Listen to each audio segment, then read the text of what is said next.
Eis-me aqui na presença, a pensar no que tens feito em mim. Te busquei, te encontrei, só pra ouvir tua doce voz, Jesus. Santo, justo, sempre és fiel. Salva, cura, redime o meu ser. Eu te adorarei por quem tu és. Eu te adorarei por quem tu és. Eu te adorarei por quem tu és, Jesus.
Bem-vindos ao culto online da Primeira Igreja Batista em Santa Margarida.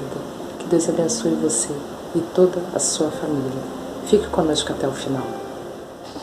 Paz do Senhor Jesus para a igreja. Sejam bem-vindos ao culto online. Vou deixar para a meditação da igreja, dos irmãos, Salmo 5.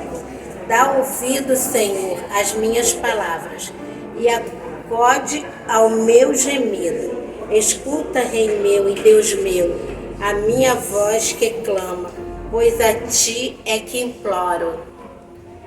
Amém.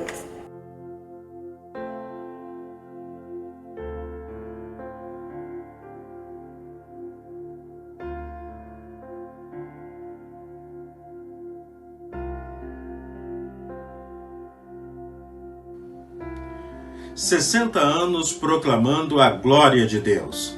Parabéns, Primeira Igreja Batista em Santa Margarida. Que a graça do Senhor, que a bondade do Senhor esteja com esta igreja, que nesses 60 anos tem tido o comprometimento com o Senhor de anunciar a preciosa mensagem do Evangelho. Eu e minha família somos gratos a esta igreja pelo período que aí estivemos, como seminarista, trabalhando junto com os irmãos. E não nos esquecemos do carinho, do amor que recebemos desta igreja. e continuamos recebendo. Que Deus abençoe a liderança da igreja, que Deus esteja abençoando cada ministério dessa igreja, que Deus esteja abençoando cada pessoa, cada membro desta igreja, e que possamos continuar sonhando e construindo uma igreja que seja fiel ao Senhor, temente ao Senhor e comprometida com a missão que recebeu do Senhor.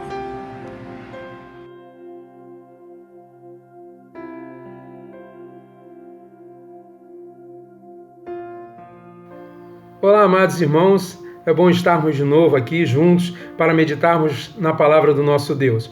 Sabemos que temos passado por momentos difíceis nesse ano de 2020, muitos enfermos, muitos tiveram perdas nos seus familiares, seus amigos, também muitos perderam seu emprego, seus negócios, mas uma coisa que não podemos perder é a nossa confiança no nosso Deus, o Deus que supre todas as nossas necessidades e cuida sempre de nós.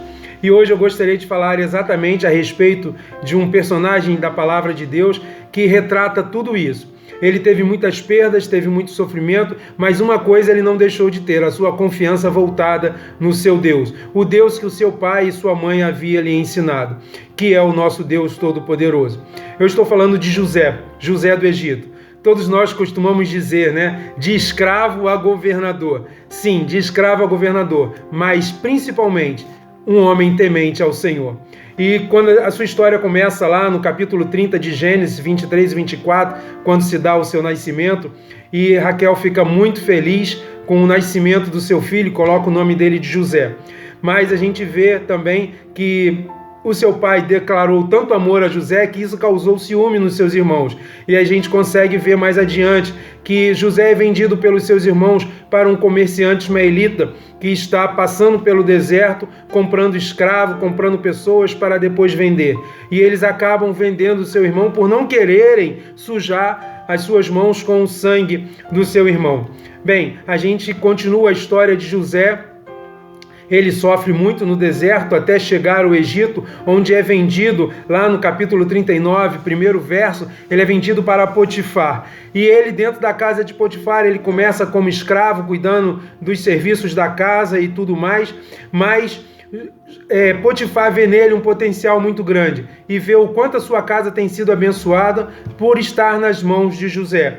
E no versículo 39, no capítulo 39, verso 4, José torna-se mordomo de todos os bens de Potifar. Mas aí a gente fala, enfim, depois de tanto tempo, José consegue se estabelecer. Não, meus irmãos, mais uma vez José vai passar por uma provação tremenda. E uma provação que vai fazer com que ele sinta a necessidade de confiar mais uma vez no seu Deus. Lá no capítulo 39, versículo 7, ele é cobiçado pela mulher de Potifar. E a gente vê no versículo 9 que José se recusa a ir contra o seu senhor, Potifar, e também pecar contra o seu Deus. E é nessa hora que a gente vê que quando a gente passa pelo vale, nós precisamos ter a nossa confiança voltada no nosso Deus, independente das circunstâncias. José não sabia o que poderia acontecer com ele, mas mesmo assim, ele resolveu confiar no seu Deus. E aí a gente vê que lá no capítulo 39 ainda, versículo 20, José é lançado no cárcere, mas o Senhor, no verso 21, a palavra de Deus diz que o Senhor era com José, e o Senhor fez com que o carcereiro confiasse todas as pessoas, todos aqueles presos ali do cárcere, nas mãos de José. Isso é o poder de Deus. Você pode ver isso lá no capítulo 39, verso 22. E a história de José continua. Muita luta, muita dificuldade, mas perseverante no Senhor. E ali, no capítulo 40, em todo o capítulo 40, começando no verso 9 e depois no verso 16, você vai ver José interpretando dois sonhos ali. Dois sonhos que vai fazer com que aquelas pessoas tenham reações diferentes e que José seja conhecido dentro da cadeia. E aí mais adiante, um desses personagens que sonhou vai à presença de Faraó, e aí Faraó também tem um sonho e chama José para interpretar o seu sonho. Lá no capítulo 41, verso 14, você pode ler com mais detalhe a respeito disso. E aí nós vemos que mais adiante, no versículo 41, 42 desse mesmo capítulo, José torna-se governador do Egito. E aí a gente acha que a vida de José agora é ótima, é maré mansa, tudo. Não. José se tornou um homem de muita responsabilidade. E mesmo assim ele continuou confiando no seu Deus. E ele passou por muitas lutas, muitas dificuldades, porque em meio àquela seca, em meio àquela fome, José deveria ter muitos inimigos, muitas pessoas que queriam roubá-lo, muitas pessoas que queriam traí-lo, muitas pessoas que queriam derrubá-lo, mas ele continuava perseverante, principalmente ao Senhor Deus e também a Faraó. Ele sabia que ele estava ali sujeito às ordens de Faraó, e não é porque ele era governador agora que ele poderia fazer o que ele bem entendia. Ele soube honrar tanto ao seu Deus como aquele que estava acima dele, que era Faraó. E nós vemos mais adiante que José passa por um grande confronto. No capítulo 42 ao versículo 44, nós vamos ver aí a luta de José com relação a novamente rever os seus irmãos, rever aqueles irmãos que o haviam vendido para o Egito. Aqueles irmãos que eram responsáveis por tudo aquilo que José passou. Mas mesmo assim, ele continuou perseverante. E a gente vê lá no capítulo 45, na primeira parte desse capítulo, ele enfim se revela aos seus irmãos. E ele faz uma coisa que o Senhor Deus se agrada muitíssimo. Ele perdoa os seus irmãos. E quando ele perdoa os seus irmãos, ele consegue ter paz, ele consegue ter alegria. E na segunda parte do capítulo 45, a gente vê as mãos do Senhor operando mais uma vez na vida de José e agora também em toda a sua família, inclusive naqueles irmãos que o haviam vendido. Quando Faraó, no versículo 16 a 20 do capítulo 45, Faraó abençoa toda a família de José. Faraó faz com que José traga toda a sua família para viver no Egito e para terem tudo do bom e do melhor.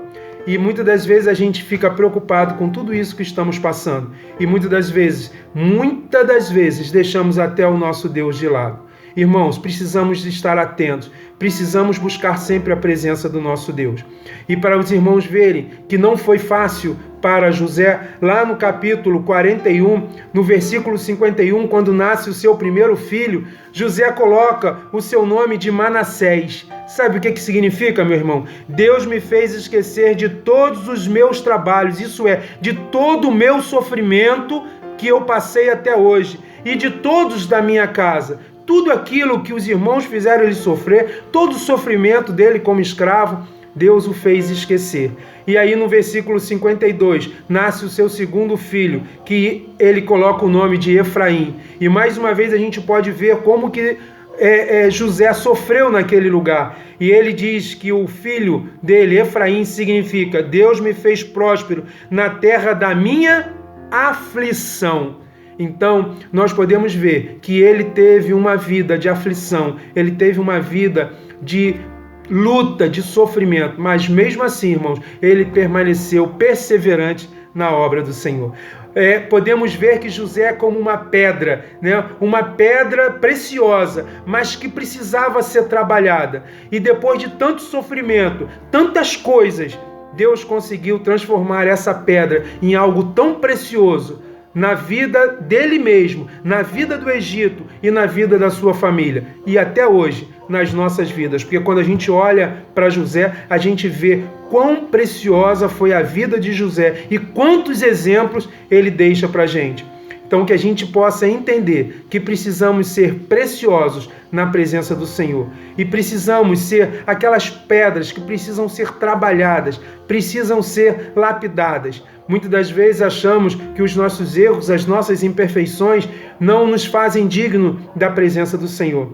Mas eu quero que você pense, quando neste ano estamos comemorando o ano do jubileu de diamante em nossa igreja, você possa se ver como um diamante.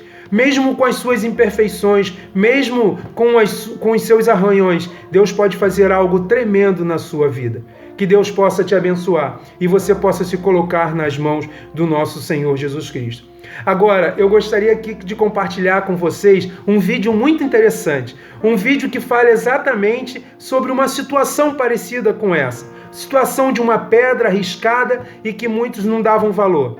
mas que ela tem o seu devido valor. É uma experiência, um vídeo contado pelo pastor Carlos Novaes, pastor da Igreja Batista Barão da Taquara, lá na Praça Seca. Assista esse vídeo e que você possa meditar e que você possa buscar ser o melhor e fazer o melhor na casa do nosso Deus. Que esse ano de jubileu de diamante, você seja o diamante que Deus quer usar para fazer brilhar o mundo, a sua mensagem, o seu evangelho. Fique com o vídeo e que Deus te abençoe grande e poderosamente. Amém.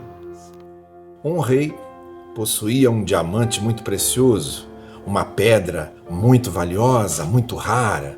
Um dia ele percebeu que essa pedra estava com um arranhão. Então ele convocou todos os joalheiros do reino para que conseguissem extrair ou tirar o arranhão da pedra. Eles trabalharam, mas nenhum conseguiu. O rei então ficou furioso e disse: mas como é que nenhum joalheiro, nenhum de vocês consegue tirar esse arranhão da pedra?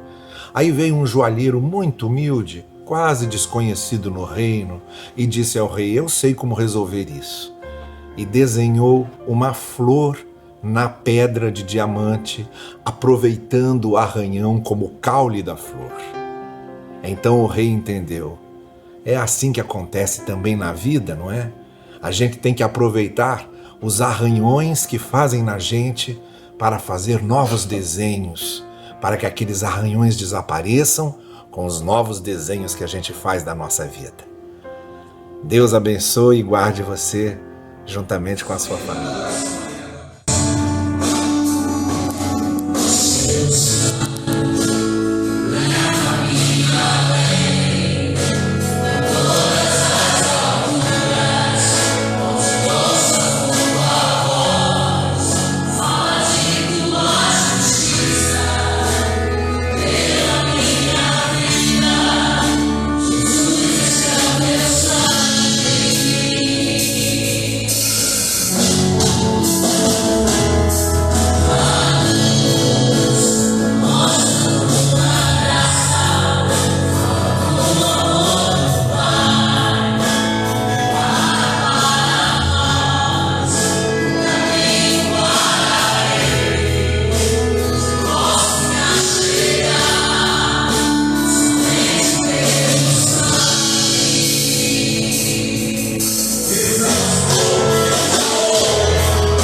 eu te adoro.